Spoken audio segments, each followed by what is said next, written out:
ఇప్పుడే మనకు మరొక బ్రేకింగ్ న్యూస్ అయితే రావడం జరిగింది. మున్సిపల్ కార్పొరేషన్లో కూడా సర్వీస్ రూల్స్ సీఎస్ను కోరిన ఉద్యోగ నేతలు. రాష్ట్రంలోని అన్ని మున్సిపల్ కార్పొరేషన్లో సర్వీస్ రూల్స్ రూపొందించి వెంటనే అమలు చేయాలని ఏపీ జేఏసీ అమరావతి అనుబంధ ఏపీ మున్సిపల్ ఉద్యోగుల సేవా సంఘం డిమాండ్ చేసింది. మున్సిపల్ ఉద్యోగుల దీర్ఘకాలిక సమస్యల పరిష్కారంలో భాగంగా సచివాలయంలో ప్రభుత్వ ప్రధాన కార్యదర్శి డాక్టర్ కెఎస్ జవహర్ రెడ్డిని ఉద్యోగ నేతలైతే వినతి పత్రం సమర్పించారన్నమాట. AP JAC Amaravati chairman Bopparaju Venkateswarlu, AP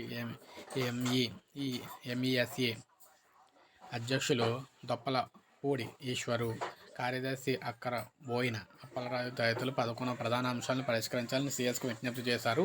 కొత్తగా ఏర్పాటైన మున్సిపల్ కార్పొరేషన్లతో సహా అన్నింటిలో కూడా జనాభా సంఖ్యకు అనుగుణంగా క్యాడర్ స్ట్రెంత్ అదేవిధంగా మంజూరు చేయాలని, అసమగ్రంగా ఉన్న ఆఫ్కాస్ డేటా ఎంట్రీ ఆపరేటర్ వివిధ సమస్యలు పరిష్కరించాలని కూడా బిల్లు కలెక్టర్లకు పనిచేస్తున్న వారికి కార్యదర్శిగా నియమించాలని వారు ఎదుర్కొంటున్నట్లుగా చెప్పారనమాట.